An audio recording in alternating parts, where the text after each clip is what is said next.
আজকের নিটল টাটা মাই টিভি সংলাপ অনুষ্ঠানে আপনাদের প্রত্যেককে স্বাগত জানাচ্ছি। আমি জামিল আহমেদ। আমরা আজকে এই সময়ের সমসাময়িক প্রসঙ্গ নিয়ে কথা বলবার জন্য দুজন ব্যক্তিত্বকে আমন্ত্রণ জানিয়েছি। রাজনীতি এই সময় সঙ্গত কারণেই রাজনৈতিক ব্যক্তিত্ব বা রাজনীতি নিয়ে যারা ভাবেন, কথা বলেন, তারাই আমাদের সাথে আজকে আছেন। প্রথমে আমার ডান দিকে আছেন সুভাষ সিংহ রায়, রাজনীতি বিশ্লেষক এবং সম্পাদক। সুভাষদা, আপনাকে স্বাগত জানাচ্ছি আজকের অনুষ্ঠানে, ধন্যবাদ। একই সাথে আমার সাথে স্টুডিওতে যোগ দিয়েছেন জোনায়েদ সাকি, প্রধান সমন্বয়কারী গণসংহতি আন্দোলন। সাকিব ভাই, আপনাকেও স্বাগত জানাচ্ছি। আমরা মূলত যেটি প্রথমে বলেছি, সমসাময়িক প্রসঙ্গ নিয়ে কথা বলি। বিশেষ করে বাজেট পরবর্তী আমরা যে ডায়ালগগুলোতে কথা বলেছি, সেখানে রাজনৈতিক দলগুলো বিভিন্ন বিষয়ে আমরা দেখেছি কথাবার্তা আমাদের স্টুডিওতে এসে অনেকেই বলেছেন বা অন্য গণমাধ্যমে বলেছেন। সাকিব ভাই, আপনার কাছে একটু প্রথমে কিছু অবজারভেশন বা মতামত নেই, তারপরে অন্যদিকে যাব। সেটি হচ্ছে যে গণমাধ্যমগুলোতে আমরা যে কাজগুলো দেখলাম, যে সবচেয়ে বেশি বাজেটের পরে আলোচিত ইস্যুগুলোর মধ্যে হচ্ছে সম্প্রতিকালে গভর্নেন্স ইস্যু কয়েকটি, যে দুর্নীতি বা কয়েকজন ব্যক্তির ক্ষেত্রে সেগুলো নিয়ে অ্যাক্টিভিটি বা আপনারাও সরব কথাবার্তা বলেছেন, অন্য দলগুলো বলেছে।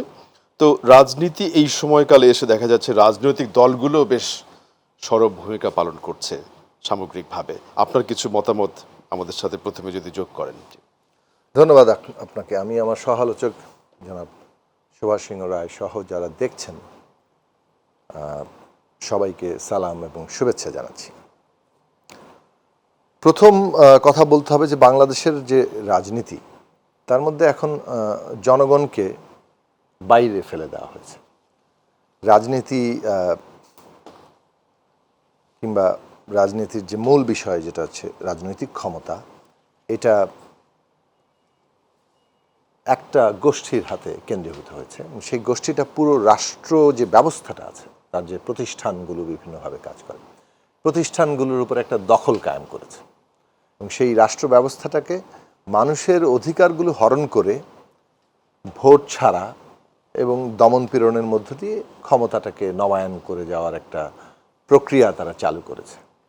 এর যে বিনিময় হিসেবে, যেমন আমাদের এই যে বর্তমান সরকার আছে, যারা জনগণের ভোট ছাড়া, সম্মতি ছাড়া এই ক্ষমতায় নিয়ন্ত্রণটা যাদের হাতে রেখেছেন, সেখানে প্রধানমন্ত্রী তিনি নিজে সম্প্রতি একটা সংবাদ সম্মেলনে ভারত সফর শেষে এসে বলেছেন যে দেশ বিক্রিটা কোন ওজনে মাপা হয়।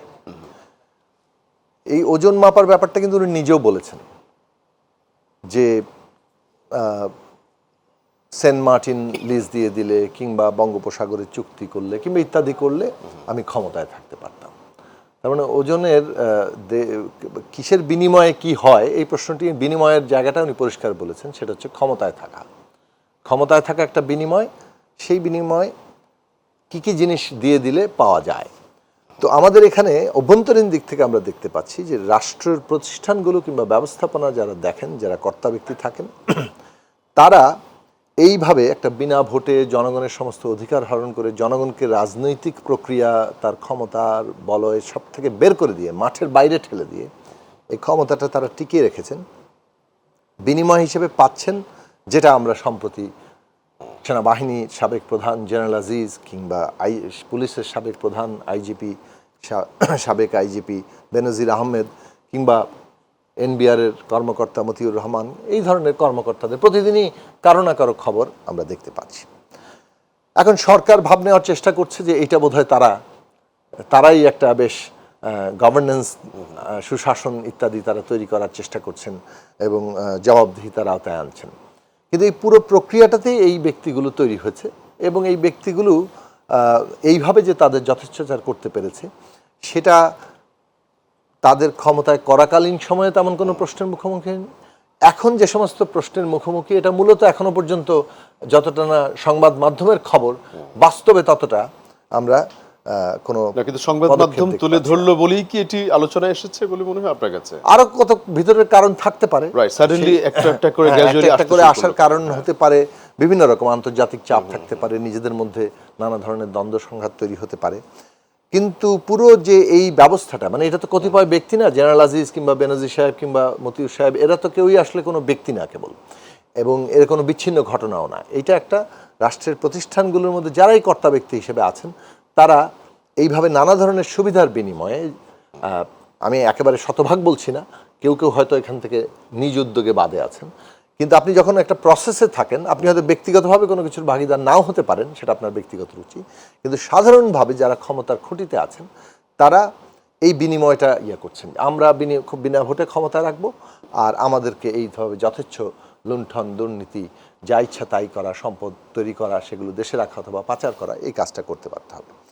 এইটা যে একটা আমাদের রাষ্ট্রের একটা গতিমুখ তৈরি করেছে, যেই রাষ্ট্র জনগণ থেকে বিচ্ছিন্ন, যেই রাষ্ট্র কেবলমাত্র একটা গোষ্ঠীকে ক্ষমতায় রাখতে চায় এবং জনগণের ধন সম্পদ আহরণ করতে চায়, এবং এইরকম একটি রাষ্ট্র আসলে বিদেশেও ওই কারণে ওই ধরনেরই বিনিময়টা তৈরি করে যে ঠিক আছে আমরা ক্ষমতায় থাকবো, তাহলে তোমাদেরকে কি কি দিতে হবে, এবং সেই রকমভাবেই আমরা আন্তর্জাতিক ক্ষেত্রেও নানা ধরনের চুক্তিগুলো দেখতে পাচ্ছি। ফলে রাজনীতি এই সময় যদি আপনি আমাকে প্রশ্ন করেন, আমি বলবো যে রাজনৈতিক ক্ষমতা, রাজনৈতিক প্রক্রিয়া এটা জনগণকে বাইরে ঠেলে দিয়ে একটা গোষ্ঠীর হাতে ক্ষমতা কেন্দ্রীভূত করেছে, এবং তারা মূলত বল প্রয়োগের মধ্য দিয়ে নানাভাবে বল প্রয়োগ, সরাসরি বল প্রয়োগ থেকে শুরু করে এক ধরনের যাকে বলে যে মানে ভয় আতঙ্ক সৃষ্টির মধ্য দিয়ে বল প্রয়োগ, নানা ধরনের চিন্তা ভাবনা, আপনি যা মানে একদম বল প্রয়োগের সম্মতি উৎপাদন মধ্য দিয়ে যে বল প্রয়োগ, এই নানাভাবে আপনার উপরে বল প্রয়োগের মধ্য দিয়ে ক্ষমতাটা টিকিয়ে রেখেছে। এটা তো আমরা জানি, সবাই অভিজ্ঞতার মধ্যে দেখছি, কিন্তু এর একটা দিক ক্ষমতাসীনরা যেটা দেখতে পাচ্ছে না, দেখতে চাইছে না, সেটা হচ্ছে যে এটা দেশকে একটা বিপদের দিকে দীর্ঘমেয়াদে ফেলছে, রাজনীতিকে একটা সংকটের মধ্যে ফেলছে। শেষ বিচারে গিয়ে তারা, যেটা আওয়ামী লীগের যেহেতু এই কর্মকাণ্ডের এখন পরিচালক দল হিসেবে, যে দলটির একটা ঐতিহ্য, রাজনৈতিক ঐতিহ্য আছে এই দেশে, সেই দলটিও শেষ বিচারে নিজেদেরকে একটা বিপদের মধ্যে, আমরা এই জায়গাতে আমরা নানামুখী বিপদের মধ্যে। রাইট, এটি আপনার একটু মতামতগুলো নেই। সুভাষদা, আপনার কাছে আসি, এই সময়ের সরব রাজনীতির কিছু এলিমেন্ট আমরা শুনলাম ওনার কাছ থেকে, আপনার কিছু অ্যানালিসিস আমরা যদি যোগ করি। জুনাদ সাকিকে ধন্যবাদ, আপনাকে বিশেষভাবে ধন্যবাদ, দর্শকদের শুভেচ্ছা। জুনাদ সাকি যখন কথা বলে তখন তো কিছু গুরুত্বপূর্ণ কথা বলেই, এবং কিছু কিছু বাক্য যখন উপস্থাপন করে সেই বাক্যেরও একটা ওজন থাকে, এটা স্বীকার করেছি। যেমন জুনাদ সাকি স্বীকার করলেন আওয়ামী লীগের ৭৫ বছরের যে দল, সেই দলের ইতিহাস ঐতিহ্য খুবই সমৃদ্ধ। অতএব সেই দলকে নিয়ে যখন কথা বলতে হবে তখন তথ্য আমাদের সামনে থাকা দরকার, তথ্য উপস্থাপনটা ঠিকমতো করা দরকার। তা কোনো কোনো ক্ষেত্রে এটা ব্যত্যয় ঘটে, বললেন জনগণকে বাইরে ঠেলে দিয়ে। আপনি খেয়াল করবে হুসাইন মোহাম্মদ এরশাদ 1988 সালে একটা ভোটারবিহীন নির্বাচন করেছিল এবং একটা বিরোধী দল বানিয়েছিল, সেটা 90 দল না 88 দল, 80 দল। আসম আব্দুর রব সাহেব তার প্রধান ছিলেন, ক্ষমতা টিকে রাখতে পারেনি। এবং খেয়াল করে দেখবেন 1996 সালে 15ই ফেব্রুয়ারি বেগম খালেদা জিয়াটা নির্বাচন করেছিল। সেই নির্বাচনের 1.5 মাসের মাথায় মার্চ মাসের 30 তারিখে কিংবা 31 তারিখে তাকে বিদায় নিতে হয়েছিল। অতএব জনগণ সাথে না থাকলে বাংলাদেশে ক্ষমতা কেউ ধরে রাখতে পারে না। আওয়ামী লীগ টানা 3 মেয়াদে তার ক্ষমতা জনগণকে সাথে নিয়ে কিন্তু অবস্থান করেছে। ভুল ত্রুটি আছে, ত্রুটি বিচ্যুতি স্বাভাবিক, এবং প্রত্যেক গণতান্ত্রিক সরকার সমালোচনার সম্মুখীন হয় এবং সমালোচনা থাকাটাও খুব জরুরি।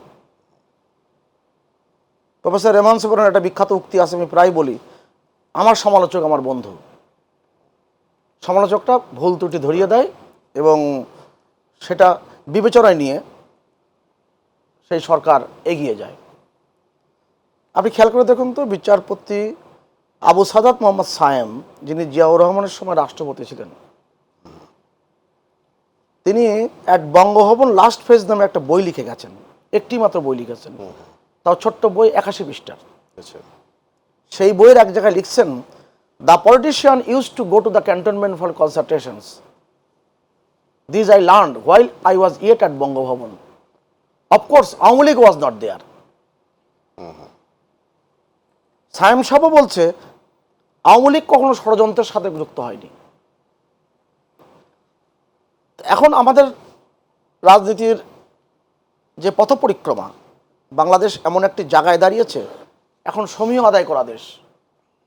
বাংলাদেশ জনসংখ্যার দিক দিয়ে 8ম দেশ, আবার আয়তনের দিক দিয়ে 84তম দেশ। খেয়াল করে দেখুন। এবং ভাবা দরকার, বাংলাদেশের প্রতি বর্গ কিলোমিটারে 1119 জন লোক বসবাস করে, আর ঢাকা শহরে 2215 জন লোক বসবাস করে। অথচ পার্শ্ববর্তী রাষ্ট্র ভারত প্রতি বর্গ কিলোমিটারে এত বড় দেশ, সেই দেশে প্রতি বর্গ কিলোমিটারে 400 জন লোক বসবাস করে। চীন এত বড় দেশ, 382 জন লোক বসবাস করে। আমি একটু আগে যেটা বলছিলাম যে 8ম জনসংখ্যার দেশ হলেও আয়তনের দিক দিয়ে বাংলাদেশের অবস্থান এত আনুপাতিক হারে এত ক্ষুদ্র থেকে ক্ষুদ্রতর যে এখানে মানুষের এগিয়ে যাওয়া, মানুষের সমৃদ্ধি, মানুষের প্রবৃদ্ধি খুবই গুরুত্বপূর্ণ একটি বিষয়। আপনি দেখেন তো, বাংলাদেশের পৃথিবীর যতগুলো সূচক আছে, অর্থনৈতিক সূচক, 1 থেকে 10-এর মধ্যে গুরুত্বপূর্ণ জায়গা দখল করে আছে বাংলাদেশ। এটা গত 15 বছরই সম্ভব হয়েছে। মাননীয় প্রধানমন্ত্রী এখন জাতীয় সংসদে তিনি ভাষণ দিচ্ছেন। একটু আগে যেটা দেখলাম, যেটা খুবই গুরুত্বপূর্ণ একটি বিষয়, বাংলাদেশের 64টি জেলার মধ্যে 58টা জেলায় আজকে কোনো ভূমিহীন নাই। বাংলাদেশের 495টি উপজেলার মধ্যে 464টি উপজেলায় কোনো ভূমিহীন নাই। বাংলাদেশের সমৃদ্ধিটা সেখানেই। এখন এই সমৃদ্ধির সাথে আজকের বিরোধী দল কিংবা যারা যেভাবে বলি না, কোনো বিরোধী মহল বলি প্রায় আমি, তারা কতটুকু বাংলাদেশের মানুষের কাছে আসতে পেরেছে? বাংলাদেশের মানুষের কাছে আসতে পারেনি, মানুষের চিন্তা চেতনাকে ধারণ করতে পারেনি। এই সরকারের ওপরে মানুষের অভিমান থাকতে পারে, কোনো কোনো ক্ষেত্রে ক্ষোভও থাকতে পারে, কিন্তু আজকে সরকার প্রধান বঙ্গবন্ধু কন্যা শেখ হাসিনাকে তারা বিকল্পহীন অবলম্বন মনে করে। এটাই কিন্তু একটা সবচেয়ে গুরুত্বপূর্ণ জায়গা। সেখানে কার সাথে রাজনীতি করবেন, কি রাজনীতি করবেন, কাদের নিয়ে রাজনীতি করবেন? আওয়ামী লীগ হচ্ছে জনগণ দ্বারা নির্বাচিত, জনগণের জন্য এবং জনগণের নিমিত্তে। সেই জায়গায় অন্য রাজনৈতিক দলগুলো তার প্রাসঙ্গিকতা রাখতে পারছে কিনা, এটা কিন্তু 2024 সালের আজকের এই জুলাই মাসের 3 তারিখে একটা গুরুত্বপূর্ণ প্রশ্ন। এই প্রশ্নটার মুখোমুখি হতে হবে যারা সরকার বিরোধিতা করছেন। এর পাশাপাশি আপনি বিরোধী পক্ষ বা মঞ্চ যেটি বলছেন না কেন, যেমন সাকিব ভাই গভর্নেন্সের যে কিছু এরিয়া তুলে ধরলেন, সেগুলো সম্পর্কে আপনার কিছু অবজারভেশন কি? আমি আপনাকে খুব খোলামেলা বলি, বাংলাদেশের সুরাজনীতির ক্ষেত্রে ব্যত্যয় আছে। আর সুরাজনীতি না হলে সুশাসন প্রতিষ্ঠিত হয় না। তা একটি মাত্র রাজনৈতিক দল সুশাসন প্রতিষ্ঠিত করতে পারে না, সুরাজনীতিও প্রতিষ্ঠিত করতে পারে না। প্রেক্ষাপটটা সেখানেই যে আপনি সরকার বিরোধী রাজনীতি করতে যে রাষ্ট্রবিরোধী অবস্থানে চলে যাচ্ছেন কিনা। আমি তো প্রায়ই তো বক্তৃতা বিবৃতি শুনি, পল্টনের বক্তৃতা, সামাজিক যোগাযোগ মাধ্যমের বক্তৃতা, সেগুলো তো আমাদের চোখের সামনে আসে। এবং বাংলাদেশের এখন অবাধে তথ্য প্রবাহের বারবারন্তের যুগে আপনি কিন্তু কোনো কিছুই ঢেকে রাখতে পারবেন না, সরকারও পারবে না, সরকার বিরোধী অংশও পারবে না। অতএব এই জায়গায় বাংলাদেশ বোধে জাগ্রত না হলে আপনি জনগণের কাছে প্রাসঙ্গিকতায় থাকবেন না। বিরোধী দলের সংকটটা সেখানেই। আর বিরোধী দলের সংকটে পড়লে দেশও এক ধরনের সংকটে পড়ে, কারণ সরকারি দল শুধুমাত্র একা দেশ চালাতে পারে না। আপনি $60 বিলিয়ন অর্থনীতিকে $470 বিলিয়ন নিয়ে আসা, এটা পৃথিবীতে কোন জায়গায় ঘটেছে আমরা এটা আমি একটু বুঝতে চাই। বাকি আলাপগুলো একটু নিশ্চয়ই কন্টিনিউ করব, একটা বিরতি নিয়ে ফিরছি। দর্শক, আপনারা নিশ্চয়ই আমাদের সাথে আজকের এই অনুষ্ঠানে থাকবেন বাকি অংশে।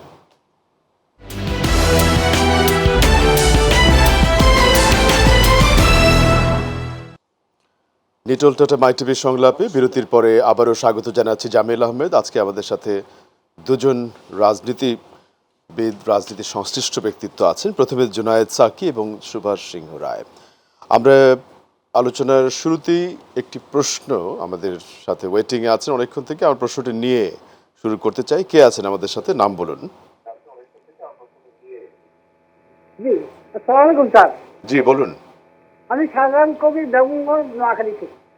সম্মানিত অতিথি দুজনের কাছে আমার প্রশ্ন, ক্ষমতার রাজনীতিতে আওয়ামী লীগ, বিএনপি, জাতীয় পার্টি একটা দলের মানে কোনো পার্থক্য আছে কিনা, আধা ইঞ্চি বা 1 ইঞ্চি ক্ষমতার রাজনীতি যেহেতু লুটপাট থেকে সর্বক্ষেত্রে মসজিদ মন্দির কোনো কিছুই বাদ যাচ্ছে না। এখন মায়ের দুধের শিশু পর্যন্ত দুর্নীতি করতে পারে। এই জন্য বলছি যে কোনো পার্থক্য দেখতেছেন কি? আপনি কোনো পার্থক্য দেখতে পাচ্ছেন না ক্ষমতার রাজনীতিতে দলগুলোর মধ্যে। ধন্যবাদ আপনাকে মন্তব্য। এগুলো হচ্ছে মানুষের ভিতরের অন্তর যে জ্বালা তৈরি হয়, হ্যাঁ, কিংবা ওই যে কাজী নজরুল বলছিলেন তার লেখায়, দেখিয়া শুনিয়া খেপিয়া গিয়াছি, বলেছিলেন রক্ত ঝরাতে পারি না তো একা, তাই লিখে যাই রক্ত লেখা। কারণটা হচ্ছে যে উনি যে পার্থক্যটা জায়গা দেখছেন না, এটা ক্ষোভের বহিঃপ্রকাশ। জি 91 সালে যে সংসদটি গঠিত হয়েছিল, সেই সংসদের যিনি সবচেয়ে আনুপাতিক হারে বেশি ভোট পেয়েছিল সেটা আওয়ামী লীগ। মোট ভোটও বেশি বেশি পেয়েছিল আওয়ামী লীগ, কিন্তু সিট কম পেয়েছিল। কিন্তু বিএনপি এমন সিট পায়নি যে এককভাবে তারা সরকার গঠন করতে পারবে। তখন বিচারপতি শাহাবুদ্দিন আহমেদ, অস্থায়ী সরকারের প্রধান, তিনি আজকের প্রধানমন্ত্রী শেখ হাসিনাকে বলেছেন আপনিও সরকার গঠনের উদ্যোগ নিতে পারেন।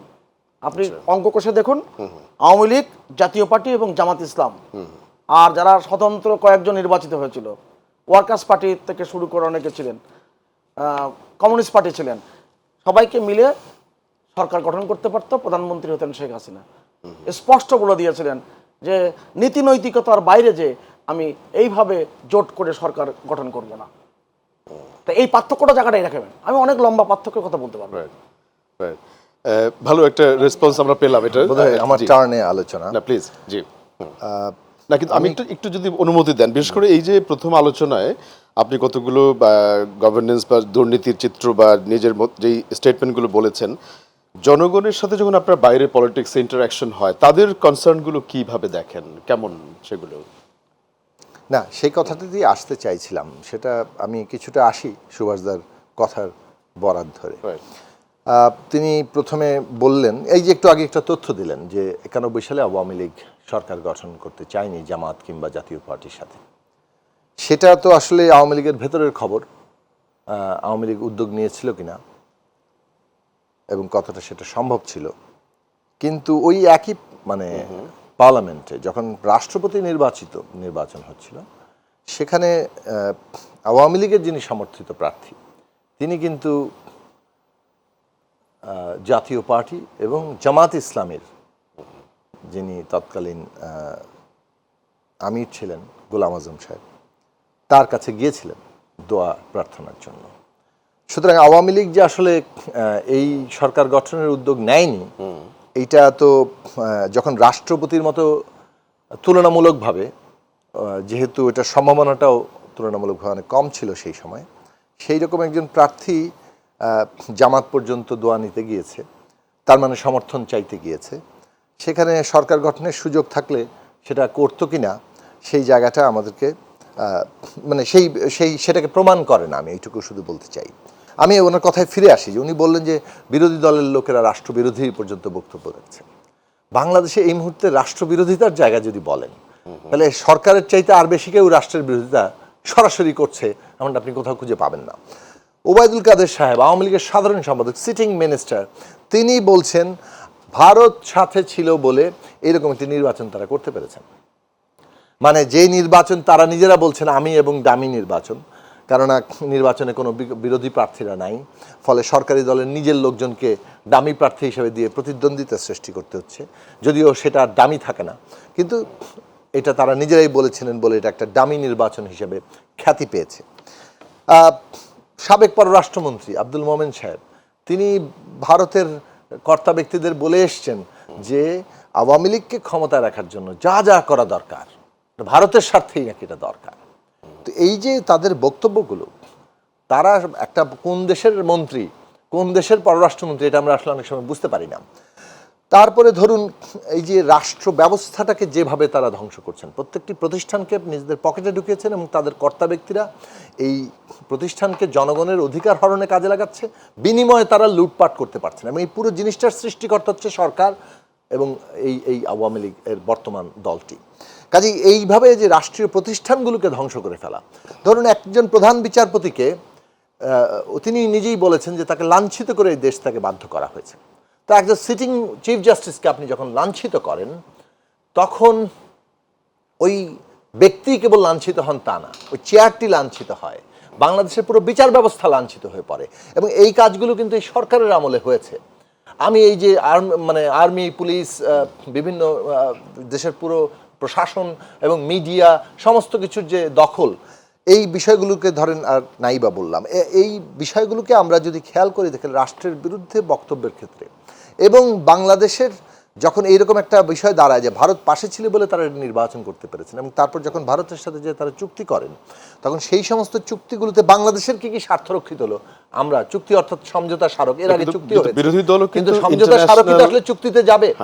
তো এই যে সমঝোতা স্মারক সমঝোতা করে আসেন এবং সেই সব ক্ষেত্রগুলোতে বাংলাদেশের লাভ কি সরকার কিন্তু কোনোভাবে দেখাতে পারেন না, বিরোধীদেরকে গালাগালি করে ভারতের চাহিদা পূরণ করে আসে। একই সাথে ইন্টারন্যাশনাল রিলেশন মেনটেন করার ক্ষেত্রে আমরা দেখলাম বিরোধী দলগুলো পশ্চিমা দেশগুলোর সাথে ব্যাপক র্যাপোর্ট বিল্ডিং এর চেষ্টা করেছিল, অফিসিয়ালি ওপেনলি করেছে। বেশ করে বিরোধী দলের এজেন্ডাটা কি? বিরোধী দলের এজেন্ডা হচ্ছে একটাই, সেটা হচ্ছে যে এটা আওয়ামী লীগ, উনি যে কথাটা আবার বলেছেন যে শেখ হাসিনা এখন বিকল্পহীন অবলম্বন। তো ভালো কথা, বিকল্পহীন অবলম্বন, জনগণ নাকি শেখ হাসিনা ছাড়া কাউকেই দেখতে যাচ্ছে না, তো আপনারা একটা ফ্রি অ্যান্ড ফেয়ার ইলেকশন দিয়ে দেন। ফ্রি অ্যান্ড ফেয়ার ইলেকশন তো আপনারা দিতে পারছেন না, ভয় পাচ্ছেন, কারণ আপনারা নিজেরা জানেন যে ফ্রি অ্যান্ড ফেয়ার ইলেকশনে আপনারা জয়লাভ করতে পারবেন না, জনগণের উপর অতটুকু ভরসা আপনাদের নাই। ফলে আপনারা মনে করেন যে জনগণ ভুল লোকজনের ভোট দিয়ে ফেলবে, অতএব জনগণকে ভোট দেওয়া শেখাতে হবে, অথবা ওনাদের ভোট আমরা দিয়ে দিব, যেটা আমরা 18 সালে দেখেছি। আর বাকিগুলোতে তো ভোটেরও দরকার নাই, ওনারা যে কোনো একটা পার্সেন্টেজ দেখা দিতে পারেন। এই যে জায়গাটা আজকে তৈরি হয়েছে, সেইখানে আপনারা বলছি যে বিরোধী দল কিন্তু বিদেশিদের সাথে যদি বসে থাকে, এটা তো একটা বাংলাদেশে সরকারি দলের সাথেও বিভিন্ন বিদেশ বসবে, বিরোধী দলের সাথেও বসবে। বক্তব্যের জায়গা একটাই, সেটা হচ্ছে বাংলাদেশে একটা free and fair inclusive election কীভাবে হতে পারে। সুতরাং বাংলাদেশের গণতন্ত্রের স্বার্থে পৃথিবীর বিভিন্ন গণতান্ত্রিক দেশগুলো, তাদের সরকার এবং জনগণ আমাদের দেশের গণতন্ত্রকে তারা সমর্থন করবে, এটা আমরা আশা করি, যেমনটা আমরা পৃথিবীর বিভিন্ন দেশের গণতান্ত্রিক সংগ্রামকে আমরা সমর্থন করতে চাই এবং সেটা আমাদের একটা সাংবিধানিক বাধ্যবাধকতাও। সেই জায়গা থেকে আমরা বলবো যে এই যে বিকল্পহীন অবলম্বন বলে একটা প্রচার করবেন, কিন্তু বাস্তবে জনগণকে ফেস করতে ভয় পাবেন এবং পুরো রাষ্ট্রশক্তিকে ব্যবহার করবেন জনগণকে সারাক্ষণ ভয় এবং ত্রাসের মধ্যে রাখার জন্য, সেটাই তাদের মূল কাজ। এবং এগুলো করে আসল ফায়দাটা তারা নিচ্ছেন কেবল এই সমস্ত আমলা কিংবা পুলিশ কিংবা সেনাবাহিনী কর্মকর্তারা খালি লুটে নিচ্ছে তা না। আপনি যদি খেয়াল করে দেখেন আজকে মূল্যস্ফীতিটা কত, গভর্নমেন্ট এর হিসাব বলছে 9% বেশি, কিন্তু আমরা যখন বিআইডিএস এর গবেষণা দেখছি 15% বেশি। আপনি যদি সাধারণ মানুষের কাছে যান, সাধারণ মানুষ যে সমস্ত বিষয়গুলো, তার বাড়ি ভাড়া, তার ইউটিলিটি, তার জিনিসপত্রের দাম, আমার সেটি প্রশ্ন ছিল, তার যে জিনিসপত্রের দাম, সেখানে আপনি মূল্যস্ফীতি 25 থেকে 30% উঠে যাচ্ছে। তাহলে বিদ্যুতের দাম বাড়াচ্ছেন, গ্যাসের দাম বাড়াচ্ছেন, আপনি বিদ্যুতের সংকটকে পুঁজি করে কতিপয়ের পকেটে টাকা জোগানোর জন্য মানুষ থেকে ইনজেকশনের সিরিঞ্জের মতো টাকা নিয়ে ওই পকেটে ঢুকিয়ে দিচ্ছেন, আপনি গ্যাসের দাম বাড়াচ্ছেন, আপনি সমস্ত পানি সহ ইউটিলিটির দাম বাড়িয়ে দিচ্ছেন, মানুষের জীবনে কর্ম নাই, আয় নাই, আর আপনি তার এই ভয়ঙ্কর রকমভাবে তার মূল্যস্ফীতিটা ঘটিয়ে চলেছেন। এই যে ঘটনাটা ঘটছে, এই যে বাজারও নিয়ন্ত্রণ আনা যাচ্ছে না, একটা সংকট সৃষ্টি হওয়ার সাথে সাথে আবার সিন্ডিকেট ওইটাকে কয়েক গুণ বাড়িয়ে আরো বেশি টাকা হাতিয়ে নিচ্ছে, এই পুরো টাকাগুলো যাদের পকেটে যাচ্ছে তারা হচ্ছে এই সরকারের কতিপয়। আপনি যদি দেখুন কয়েকটি কোম্পানি, এই যে এসালম কোম্পানি, তারা কিভাবে বাংলাদেশে 8টি ব্যাংক নিয়ন্ত্রণ নিয়ে নিয়েছে, কিভাবে তারা $1 বিলিয়ন বিদেশে বিনিয়োগ করে, তার মধ্যে সেটা হচ্ছে যে তদন্ত পর্যন্ত হয় না। আপনি যদি ওই যে ভারতে যেমন আদানি আম্বানি একটা সরকারকে টিকিয়ে রাখে, তেমনি বাংলাদেশে আমরা দেখতে পাচ্ছি এসালম কিংবা সামিট কিংবা এরকম কিছু কিছু কোম্পানি যারা সরকারের ছায়াতলে থেকে আজকে ভয়ঙ্করভাবে ব্যাংকগুলো লোপাট করে নিচ্ছে, আচ্ছা, ব্যাংকের এই- ঋণ খেলাপি এই হচ্ছে, মানুষের concern তাদের গুলো- সুদ মওকুফ করা হচ্ছে, কৃষকের বিপরীতে করা কৃষকের হচ্ছে কোমরে কিনা? জি, দড়ি রাখছে, জি। আর তারা সুদ মওকুফ পেয়ে এই টাকা বিদেশে পাচার করছেন, সেই পাচার লক্ষ লক্ষ কোটি টাকা। মানুষের এই তাহলে concern গুলো সরকারের জায়গাটা কতটা reflected হ্যাঁ, রাজনীতিতে, আমি আবার সেটাই। যে কথাটা শেষ করতে চাই একটু সেটা হচ্ছে, আসছি। উনি যে বললেন যে অবলম্বন, বিকল্পহীন অবলম্বন, এই যে উনি বললেন আমরা বিরোধী দল রাষ্ট্রবিরোধী, Right. এই যে বললেন জনগণকে নাকি এই তারা কথাগুলো বাইরে নিয়ে রাখেন একটু না। আমি একটু আজকে ফিরছি আবার। জনগণ কোথায় কিভাবে এই রাষ্ট্রের কাছ থেকে কোন সুভাষ দা- বিষয়টা পাচ্ছে, সুভাষ দা, এটা এই একটু জায়গাতেই আমাকে আমি একটু আবারও আসি যে বিশেষ করে মানুষের কিছু কনসার্ন রাজনীতিতে কতটা রিফ্লেক্টেড, এই বিষয়ে আমরা কথা বলছিলাম। বিশেষ করে সাকিব ভাইয়ের কিছু মতামত আমরা নিলাম যে মানুষ আসলে কনসার্ন বেশ কিছু বিষয়, সেগুলো রাজনীতিবিদরা ভাবছে কিনা বা আসলে আমাদের রাজনীতিতে সেগুলো আসছে কিনা। রাজনীতি হচ্ছে মানুষের জন্য, এবং রাজনৈতিক দল গঠিত হবে মানুষকে নিয়ে। আওয়ামী লীগ ছাড়া যে কোনো রাজনৈতিক দল বাংলাদেশে ক্রিয়াশীল, আপনি মানুষকে নিয়ে ভাবনা দেখেছেন গত 2 দশকে? সেই সত্য রচিবে তুমি, ঘটে যাওয়া সব সত্য নয়। এবং বিএনপির নেতারা প্রায় যখন যেভাবে কথা বলে থাকে, সাকিব ভাই আজকে সেভাবেই কথা বললেন। বিচারপতি বদরুল হায়দার চৌধুরী আওয়ামী লীগের প্রার্থী ছিলেন না 91 সালে। খুব দুর্ভাগ্যজনক ঘটনা, 90-এর ছাত্র গণ আন্দোলনের সময় 3 জোটের রূপরেখাতে যা যা উল্লেখ করা হয়েছিল সমস্ত কিছু ভঙ্গ করেছে বিএনপি। বলা হয়েছে যুদ্ধাপরাধী কোনো দলের সাথে কারো জোট কোনো করা যাবে সম্পর্ক না। থাকবে না, এবং যারা স্বৈরাচারের সাথে সম্পর্কিত তাদেরকে কোনো জায়গায় কেউ জায়গা দিবে না। প্রথম ভঙ্গ করলো নমিনেশন দিয়ে MK অনার এবং কেরামত আলীরে। ছাত্র সমাজ আমরা যে 32 জনের নামের তালিকা করেছিলাম, তার মধ্যে 1 নম্বরে ছিল MK আনোয়ার, 2 নম্বরে ছিল কেরামত আলী। দুইজনই আওয়ামী লীগ সভানেত্রী শেখ হাসিনার কাছে গিয়েছিল মনোনয়নের জন্য।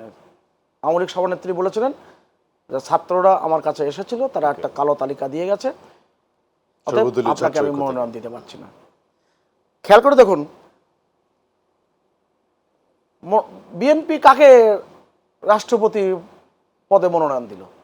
আব্দুর রহমান বিশ্বাস, তিনি শান্তি কমিটির চেয়ারম্যান ছিলেন 71 সালে। তখন আওয়ামী লীগের কোনো প্রার্থী দেওয়া হয়নি। 2 জন স্বতন্ত্র সংসদ সদস্য, সিলেট থেকে নির্বাচিত মকবুল হোসেন এবং মাদারীপুত্র শাহজাহান খান, স্বতন্ত্র সংসদ সদস্য, তারা বদরুল হায়দার চৌধুরী বিচারপতি বদরুল হায়দার চৌধুরীর নাম প্রস্তাব করলো। বদরুল হায়দার চৌধুরী আওয়ামী লীগের প্রার্থী ছিল না। যেহেতু আব্দুর রহমান বিশ্বাসের বিরুদ্ধে, ওই রাজাকার আল বদর, আল শামস এবং শান্তি কমিটির বিরুদ্ধে আওয়ামী লীগের অবস্থান, তার রাজনৈতিক অবস্থান, সেই অবস্থানের পরিপ্রেক্ষিতে যেহেতু স্বতন্ত্র সদস্যরা নাম প্রস্তাব এবং সমর্থন করেছে, সেক্ষেত্রে সেখানে আওয়ামী লীগের সমর্থন ছিল। আওয়ামী লীগের প্রার্থী না। আমি যদি আপনার প্রার্থী না হই, আমি কোথায় কার কাছে দোয়া নিতে যাব, কার সাথে কথা বলতে যাব, সেটা কিন্তু মানে আপনি উনি ঠিক করতে পারবেন পার্সোনালি না। এই অ্যাডভোকেসি বা লবি করেছেন, হ্যাঁ, পলিটিক্যালি আচ্ছা, আওয়ামী লীগ বদরুল যায়নি। চৌধুরী নিয়ে যে ভ্রান্তি বলা হয়, এগুলো অনেক বিএনপির নেতারা বলেন, কিন্তু জুনায়েদ সাকির মতন একজন পাণ্ডিত্যের তেজস্ক্রিয়তা যিনি ভরপুর থাকেন, তিনি বলবেন আমি আশা করি নাই। আরেকটি কথা, ফ্রি অ্যান্ড ফেয়ার ইলেকশন। 2008 সালে যে সর্বশেষ যে তত্ত্বাবধায়ক সরকারের অধীনে নির্বাচন হয়েছে, সেটা ফ্রি অ্যান্ড ফেয়ার হয়েছে। রাইট। হ্যাঁ, সেই ফ্রি অ্যান্ড ফেয়ারে যেই যৌথ পরিবারের এখন সদস্য হয়েছেন জুনায়েদ সাকিব ভাই, সেই বিএনপি কটা সিট পেয়েছিল? 29টি আসন পেয়েছিল। ওই ফেয়ার ইলেকশন, ফ্রি এবং ফেয়ার ইলেকশনে, এবং আওয়ামী লীগ সরকার গঠন করার পরে যে আরেকটি উপনির্বাচন হয়েছে, সেই নির্বাচনে নোয়াখালীর থেকে একটি আসন থেকে বিএনপি প্রার্থী জয়লাভ করেছে। মনে আছে সকলের নিশ্চয়ই। হ্যাঁ।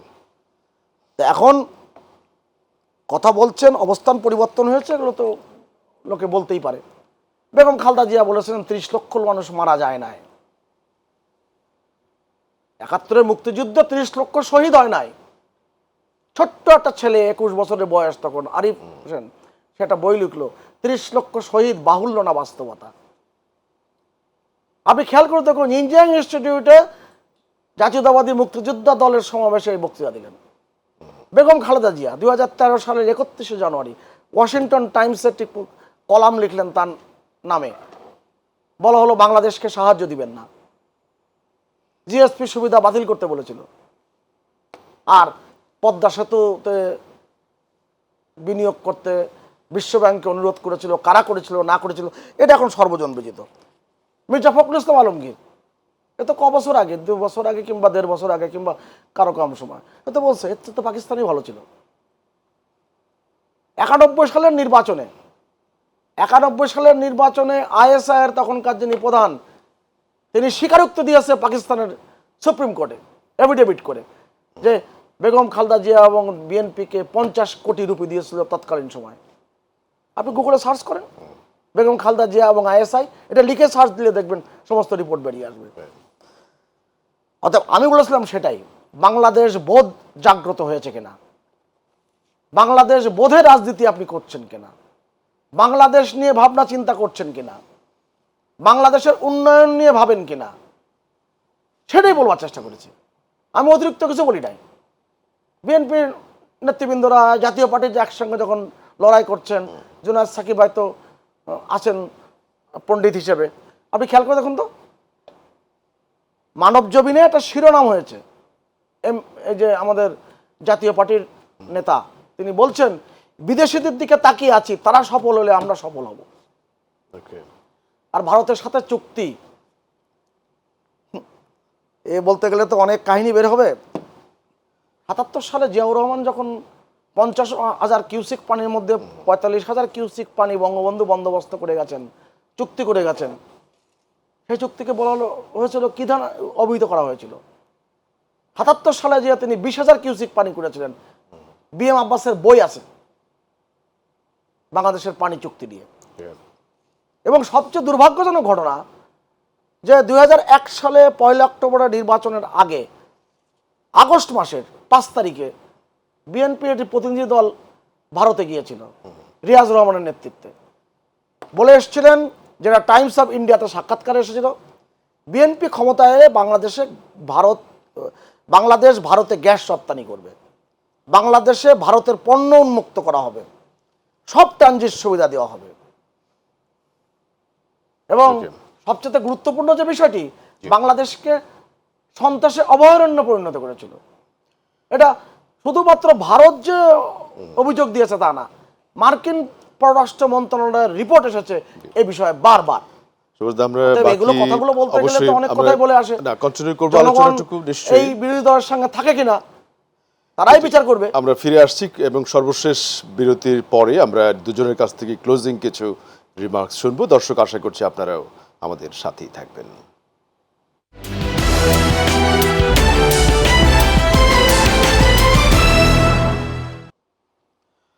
আজকে নিটল টাটা মাই টিভি সংলাপে সর্বশেষ বিরতির পরে আরও একবার স্বাগত জানাচ্ছি জামিল আহমেদ। আমরা আজকে আমাদের স্টুডিওতে দুজন অতিথিকে সাথে পেয়েছি, সুভাষ সিংহ রায় এবং জুনায়েদ সাকিব। আমরা যে আলোচনায় ছিলাম, মূলত সাকিব ভাই বিশেষ করে একটু র্যাপ আপ করতে চাই যে এই সময়কালের রাজনীতি বেশ কতগুলো এলিমেন্ট নিয়ে আপনি কথা বলেছেন, বিশেষ করে বিভিন্ন রাষ্ট্রীয় প্রতিষ্ঠান নিয়ে যেমন বলেছেন, বিভিন্ন ক্ষেত্রে গভর্নেন্স এবং দুর্নীতির চিত্র নিয়ে আপনি বলেছেন, এবং আপনি এটিও বলেছেন যে জনগণ এগুলো নিয়েই কনসার্ন, দ্রব্যমূল্যের বৃদ্ধির কথা বলেছেন। তো আলটিমেটলি জনগণের কনসার্নগুলো রাজনীতিবিদরা কতটা ফুটিয়ে তুলতে পারছে? ধন্যবাদ আপনাকে। আমি যেহেতু শেষ করবেন, আমি খুব দ্রুত কয়েকটা সময় আছে বলছি। সুভাষদা যে কথাটা বললেন, আওয়ামী লীগের প্রার্থী ছিলেন না বদরুল হায়দার চৌধুরী, আসলে মানে এটা আমরাও তো ওই সময় রাজনীতিতে যদিও নবীন, আমরা জানি, দেখেছি, এটা সবাই জানে যে আওয়ামী লীগ তার এই প্রার্থীতাকে সমর্থন করছে। তো যখন আপনি নিশ্চিতভাবে আওয়ামী লীগের ফর্মাল প্রার্থী হোক বা না হোক, আওয়ামী লীগের অনুমোদন ছাড়া যে এরকম একজন প্রার্থী হতে পারেন না। আপনি যখন বিএনপিকে সমর্থন করেন, সময়টি একদম সমর্থন করি না, কিন্তু আমি বলছি যে আওয়ামী লীগের কি বলে, আমরা যেহেতু এই বিষয় নিয়ে তখন আওয়ামী লীগের সমালোচনা করেছি, যে যেহেতু আমাদের পজিশন একটা ছিল মানে জামাত ইসলামী কিংবা যুদ্ধাপরাধীদের ব্যাপারে, সুতরাং আওয়ামী লীগের এই কার্যক্রমের সমালোচনাটা বাংলাদেশের রাজনীতিতে একটা বহুল মানে চর্চিত রাজনীতি সমালোচনা। এবং আওয়ামী লীগের যদি আপনি এটা ধরে থাকেন, তো তার আমরা 95 সালে এসে দেখেছি আওয়ামী লীগ কীভাবে তত্ত্বাবধায়ক সরকারের জন্য জাতীয় পার্টি এবং জামাত ইসলামীকে সাথে নিয়ে যুগপৎ ধারায় আন্দোলন করেছে। ফলে সেইটা আওয়ামী লীগ নিজের মতো করে নানানভাবে নিজের অবস্থানগুলোকে জাস্টিফাই করার চেষ্টা করে, কিন্তু বাস্তবত এগুলো হচ্ছে মানুষকে নানাভাবে সত্য থেকে বিভ্রান্ত করার চেষ্টা, যেমন এখনকার বাস্তবতা নিয়ে নানাভাবেই তারা সত্য থেকে বিভ্রান্ত করে। এখন ভোট আপনি মানে সুষ্ঠু ভোট কাকে বলবেন এগুলোর সংজ্ঞা আমাদের নতুন করে ঠিক করতে হবে। আচ্ছা, কাকে গ্রহণযোগ্য ভোট বলে, সবার অংশগ্রহণে কোনটা ভোট হয়, এগুলো আমাদের নতুন করে যেন ঠিক করতে হবে। আচ্ছা, 2008 সালে 9 সালে বিএনপি কয়টি সিট পেয়েছে, এটার দ্বারা বাংলাদেশের সুষ্ঠু ভোট ঠিক হবে? তাহলে তো 91 সালে আওয়ামী লীগ কয়টি সিট পেয়েছে ওটাই যদি আমরা স্ট্যান্ডার্ড ধরে নেই, কিংবা 2001 সালে আওয়ামী লীগ কয়টি সিট পেয়েছে ওটাই যদি স্ট্যান্ডার্ড ধরে নেই, চিরস্থায়ী বন্দোবস্ত এটাই ঠিক করে দিলে হতো, আওয়ামী লীগ তো আর এর চেয়ে বেশি পাওয়ার কথা না। তাহলে তো বিএনপির বিরুদ্ধে যে অভিযোগটা তারা তোলেন 2005-6 সালে এসে, যে বিএনপি তত্ত্বাবধায়ক ব্যবস্থাকে প্রভাবিত করতে চেয়েছে, সেইটা তো তাহলে জায়েজ হয়ে যায় যে ওইটাতে অসুবিধা কি, সবকিছু ওনারা জিতবেন। আপনারা যদি ওইটাকে সমালোচনা ন্যায্য মনে করেন, তাহলে আজকে 2009 সালের পরে এবং 11 সালের এই সংবিধান মানে বাতিল করে তত্ত্বাবধায়ক ব্যবস্থা এবং এই 14, 18, 21, 24 যা করেছেন সব কিছু সমালোচনার যোগ্য, এবং আরও ভয়ঙ্করভাবেই আপনাদের সমালোচনাটা আসতে হবে। এখন প্রশ্ন হচ্ছে যে জনগণের দিক থেকে যে প্রশ্নটা আসে, আওয়ামী লীগ, বিএনপি, জাতীয় পার্টি, অমুক তমুক কি সবই সমান? ভাই, এই বিচারের দায়িত্ব জনগণের, নিশ্চয়ই আপনি এটা করবেন। এটা একজন ভদ্রলোক বলল যে ক্ষমতার বিচারে দলগুলো তিনি মনে করতে পারেন সমান, কিন্তু তার এই মনে করার অধিকারটা আমরা চাইছি। ওকে, আপনি খেয়াল করে দেখবেন পার্থক্যটা হচ্ছে, কেউ একজন মনে করতে পারে আওয়ামী লীগ আর বিএনপি মোটেই সমান না, যেটা সুভাষদা বলবেন। আওয়ামী লীগ কত বড় দল, কত মহৎ দল, সেটা উনি ব্যাখ্যা করবেন। কিন্তু আরেকজন মনে করতে পারে আওয়ামী লীগ বিএনপি সমান, আরেকজন মনে করতে পারে বিএনপি অনেক মহৎ দল। বিভিন্নভাবে বিভিন্ন জন মনে করাটাই গণতন্ত্র। প্রশ্নটা হচ্ছে, আমরা বলছি যে এই মুহূর্তে আওয়ামী লীগ মানুষের ভোটের ভিত্তিতে একটা নির্বাচন, একটা ক্ষমতার ব্যবস্থাটাকে নাকচ করে দিয়েছে, এটাকে পায়ে দোলে দিয়েছে। বাংলাদেশে আর ভোট দিয়ে সরকার গঠিত হবে না, এটা মোটামুটি প্রতিষ্ঠা করেছে। আর আমরা বিএনপি সহ, বিএনপিও আন্দোলনে আছে, এই কারণেই আমরা একটা আন্দোলন করছি, যার যার অবস্থান থেকে আন্দোলন করছি। কারো কারোর সাথে যুগপৎ ধারায় চলছে, যারা যুগপথে মিলছে না তারাও নিজ নিজ জায়গা থেকে করছে। 63টি দল নিজ নিজ অবস্থান থেকে যুগপৎ ধারায় কিংবা এক মঞ্চে এসে যারা যারা পারছেন তারা একই আন্দোলনটা করছেন, যে আমরা ভোটের ভিত্তিতে সরকার গঠিত হবে, এই যে প্রাথমিক, এই রাষ্ট্রের প্রাথমিক ভিত্তি, এটা প্রতিষ্ঠা করতে চাই, এটাকে ফিরিয়ে আনতে চাই। এটা ফিরিয়ে আনার ব্যাপারটা এখন প্রতিষ্ঠার জায়গায় চলে গেছে, রাষ্ট্র ব্যবস্থাটা সংস্কার না করে করা যাবে না। এই জায়গা থেকে আমি তৃতীয় আমার শেষ কথাটা বলবো, জনগণের কাছে আমাদের আহ্বানটা হচ্ছে যে আওয়ামী লীগ মোটামুটি তাদের রাজনৈতিক অবস্থানটা হচ্ছে বাঘের পিঠে চড়েছি। এই যে চুরি, দুর্নীতি, লুটপাট, গুম, খুন, দমন পীড়ন, নানা রকম চুক্তি, এই সব কিছু মিলিয়ে তারা মনে করেন ক্ষমতা ছাড়লেই তারা বিপদে পড়বেন। এটাও আমার কথা না, এটা জনাব ওবায়দুল কাদের সাহেবের কথা। ক্ষমতা ছাড়লে কি কি বিপদ হবে তাদের দলের, প্রতিদিন উনি ওনার দলের কর্মীদেরকে শুনিয়ে যান। সেই জায়গা থেকে আওয়ামী লীগ যেহেতু বাংলাদেশকে নিয়ে বাজি ধরেছে, যে তারা তাদের গদি টিকিয়ে রাখার স্বার্থে এই দেশের গণতন্ত্র, এই দেশের রাষ্ট্র টিকিয়ে রাখার যে গণতান্ত্রিক ধারা, এটা কোনোভাবে আর প্রতিষ্ঠিত হতে দেবে না। জনগণকে এখানে তার দায়িত্বটা নিতে হবে।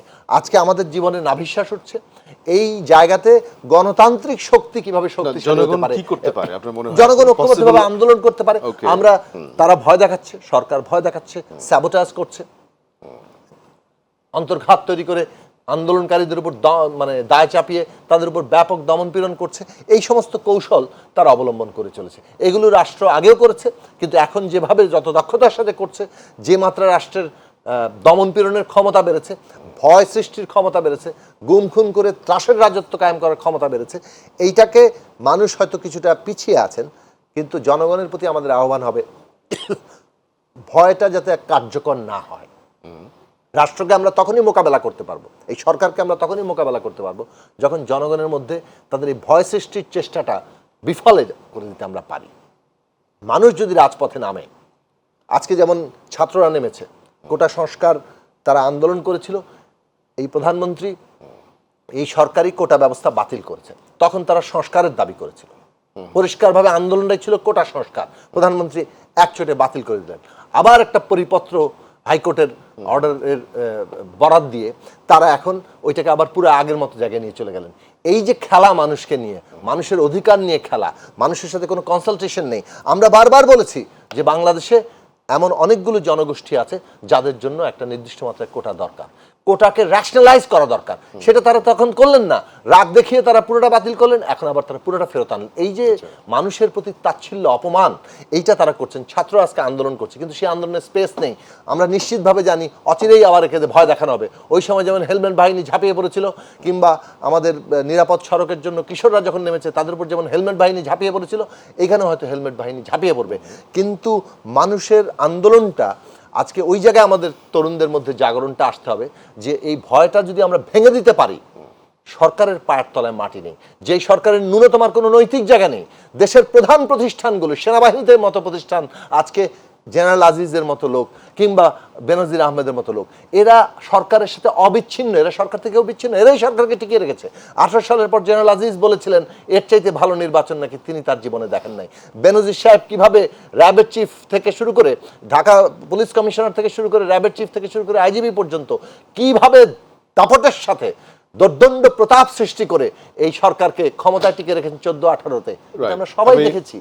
কিভাবে এই এনবিআর থেকে এই সমস্ত ব্যক্তিরা বিরোধী দলের লোকজনকে হাত মোচড়ে পয়সা বের করে নিজেদের সম্পদ তৈরি করেন, কিভাবে মানুষের জীবন নানাভাবে ব্যবসা বাণিজ্যকে বিপজ্জনক অবস্থায় ঠেলে দিয়ে এই ধরনের সম্পদ তৈরি করেন, সেটা আমরা সবাই দেখেছি। সুতরাং আজকে মানুষকে লড়াই করা ছাড়া হবে না। এবং আওয়ামী লীগ যেহেতু তার হুঁশ নেই, কারণ বাংলাদেশে আওয়ামী লীগ একটি প্রতিষ্ঠান হিসাবে, আওয়ামী লীগের কোনো কোনো নেতা যদি এটাকে ধ্বংসের দিকে নিয়ে যেতে চায়, রাজনৈতিক প্রতিষ্ঠান হিসেবে আমরা মনে করি রাজনৈতিক প্রক্রিয়ায় রাজনৈতিক প্রতিষ্ঠানকে রক্ষা করতে পারে। ফলে রাজনৈতিক প্রক্রিয়া রক্ষা করাটাও আমাদের কর্তব্য।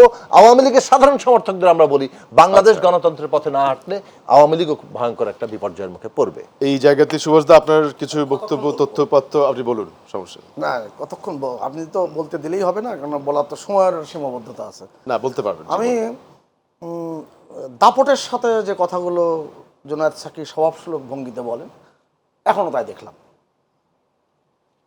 আমার একজন কলেজের শিক্ষক ছিলেন, তিনি লেকচারারে বাংলা করেছিলেন প্রভাষক না, চিৎকারক। আমি জিজ্ঞেস করলাম, স্যার আপনি কেন চিৎকারক করলেন? বলে, আমি যখন প্রথম প্রথম শিক্ষক হিসেবে ক্লাসে যাই, দেখতে ছাত্রদের মতন আমার কথা ছাত্ররা শুনতে চাইতো না, এই জন্য আমি চিৎকার করে করে কথা বলতাম। তখন ছেলেরা কথা শোনা শুরু করলো। তা জুনায়েদ সাকি ভাই বাংলাদেশে কিন্তু বয়স কম হলেও চিৎকারক বক্তা। তা চিৎকারক বক্তার অনেকগুলো তথ্য তিনি দিয়েছেন, অনেকগুলো সহানুভূতির কথাও বলেছেন, আওয়ামী লীগের সমর্থকদের সমর্থন আদারও চেষ্টা করছেন বক্তৃতার মধ্য দিয়ে। মানে অবাক লাগে যে বাংলাদেশে আওয়ামী লীগকে যারা এত ক্ষুদ্র দৃষ্টিতে দেখতে চায়, তারা নিজেরা কত ক্ষুদ্র। 1981 সালের 17ই মে আজকের প্রধানমন্ত্রী শেখ হাসিনা স্বদেশ প্রত্যাবর্তন করেন। 6 বছরের নির্বাসিত জীবন, এই 43 বছরে যতগুলো নির্বাচন হয়েছে, প্রতিটি নির্বাচনই আগের নির্বাচনের চেয়ে আওয়ামী লীগ বেশি ভোট পেয়েছে। ভোট ভোট ভোট ভোট, কে ভোট ভোট করছেন? যাদের কোনো ভোট নাই। জনগণ জনগণ জনগণ, মঞ্চে 18 জন, নিচে আছে 10 জন, এরকম বহুত ছবি আমি দেখাতে পারবো। ভোট ভোট ভোট, জনগণ জনগণ জনগণ। জনগণ কখনো তাদের সাথে ছিল না, থাকার কথা না। আপনি খেয়াল করে দেখবেন যে এই যে নির্বাচন ব্যবস্থা ধ্বংস করেছে কারা? ভোট ভোট ভোট করছেন। 79 পার্লামেন্ট কিভাবে হয়েছিল? আওয়ামী লীগকে বলা হয়েছিল গঠনতন্ত্র, ঘোষণাপত্র সংশোধন করে জমা দিতে হবে দল বিধিতে যুক্ত করতে গেলে। বঙ্গবন্ধুর ছবি ব্যবহার করা যাবে না। তখন জুনায়েদ সাকির বয়সও কম, হয়তো অপেক্ষাকৃতভাবে আমারও তখন তার চেয়ে বেশি থাকলেও বয়স তো কমই। 81 সালে হা না ভোট কোন গঠনতন্ত্রে, কোন বাংলাদেশের সংবিধানে এই ভোট হয়েছিল? 78 সালের 3রা জুন জিয়াউর রহমান যে ভোট করেছিলেন রাষ্ট্রপতি, সরকারি চাকরিতে থাকা অবস্থায় পদত্যাগ না করে নির্বাচন করেছিলেন, সংবিধান বাতিল করে দিয়ে। বলছেন সংবিধান কে বাতিল করেছে? সংবিধানকে কাটাছেড়া কারা করেছে? সংবিধানে নানান রকম দালাল আইন থেকে শুরু করে সমস্ত বাতিল কে করেছে? বঙ্গবন্ধু হত্যাকাণ্ডের পর 14,000 যুদ্ধবন্দীকে কোন রকম আদালতের নির্দেশ ছাড়াই কোনো রকম সাংবিধানিক কোনো নির্দেশ ছাড়াই গেট খুলে দেওয়া হয়েছিল। যারা 14,000 বন্দী ছিলেন দালাল আইনে, তাদের সন্তানরা এখন জুনায়েদ সাকিব ভাইয়ের রাজনীতির সহপাঠী। ঠাকুরগাঁয়ের নেতা থেকে শুরু করে এ পর্যন্ত এগুলো খুব তো যারা খুব বাস্তবতা এটাই। আমরা তো চোখামিয়ার ইতিহাসও জানি, এই ব্যাপারে aware? আমি বলি আচ্ছা, চোখামিয়ার ইতিহাসও জানি, আমার এই কথা বলার সকালের দরকার নেই ইতিহাস তো। জানি।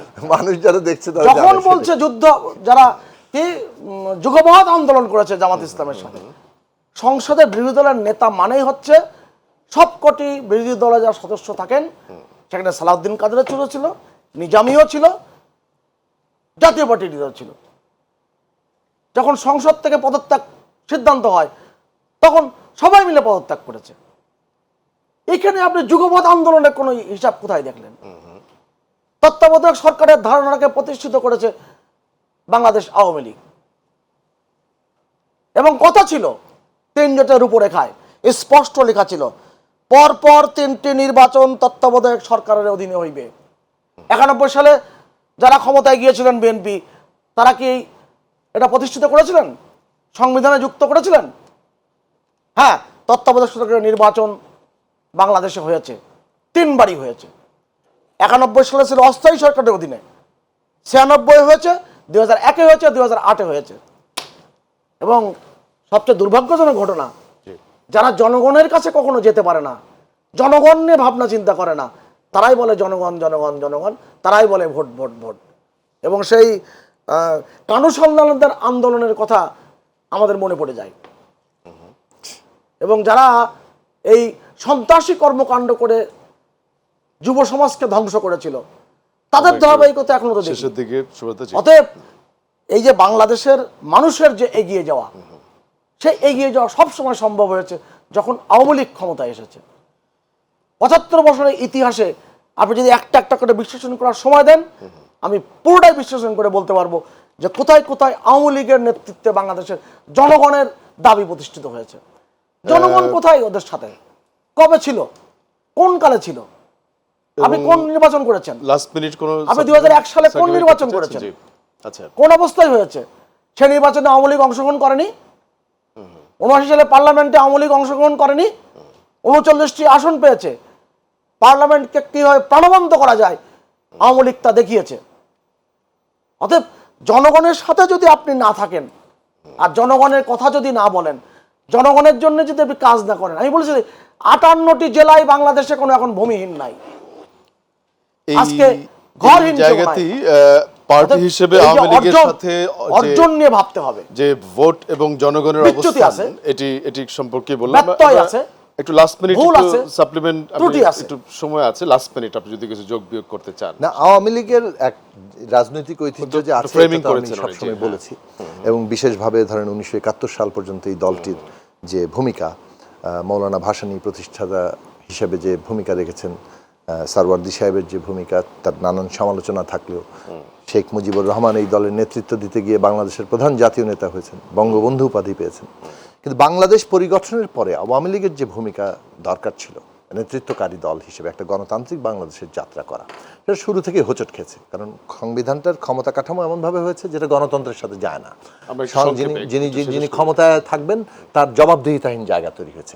সেইটা যখন সংশোধনের দায়িত্ব এসে দেশে এখনো পর্যন্ত যেহেতু আওয়ামী লীগ একটা বড় রাজনৈতিক দল, তাদের উপর বর্তায়, তারা যখন তাদের নিজেদের উপর আক্রমণ হয়েছে কথাটা বলে, কিন্তু আক্রমণের নিদান আনছে স্বৈরাচারীদেরই নিদান। অর্থাৎ আক্রমণের ফলে যে সুযোগের মধ্য দিয়ে, যে ধরনের রাষ্ট্রের লুপহোলসগুলো দিয়ে এই ধরনের গণবিরোধী শক্তি একটা গণতন্ত্রকে আক্রমণ করতে পারে, সেটা বন্ধ করার বদলে ওমা একটা স্বৈরাচারী ফ্যাসিস্ট শক্তির মতো রাষ্ট্রকে আরো কিভাবে ফ্যাসিস্ট বানানো যায় এবং সেটা ক্ষমতায় টিকে থাকার তাদের গ্যারান্টি, সেটাই নাকি তাদের জীবনের গ্যারান্টি। এই যে আওয়ামী লীগ রাজনৈতিক দল হিসেবে রাজনৈতিক দেউলিয়াত্ব এবং বিভ্রান্তির পথে হাঁটছে, সেটা বাংলাদেশকে একটা বড় বিপজ্জনক জায়গায় দিচ্ছে। আওয়ামী লীগের এই খেয়াল খুশির কাছে বাংলাদেশের জনগণ পরাস্ত হতে পারে না। আমরা শেষ করতে চাই। 2004 সালে 21 আগস্টের ঘটনার পর যদি কেউ ন্যূনতম বিএনপিকে সমর্থন করে, আমি মনে করি যে সন্ত্রাসীদেরকে সমর্থন করে। আজকে যদি ন্যূনতম এদেরকে সমর্থন আলোচনায় করার যোগ কোনো দেওয়ার অনুমতি জন্য পায়, মনে করতে আমি হবে যারা জনগণ থেকে বিচ্ছিন্ন, দুজনকে ধন্যবাদ জানাবো, হত্যাকারীদের সাথে সুভাষ সংযুক্ত। সিংহ রায় এবং জোনায়েদ সাকি, এবং দর্শক যারা আমাদের সাথে ছিলেন আপনাদেরকে ধন্যবাদ। আগামীতে আবারও দেখা হবে, অন্য কোনো বিষয়ে কথা বলবো। সেই পর্যন্ত ভালো থাকবেনই আশাবাদ জানিয়ে আজকে এখানেই শেষ।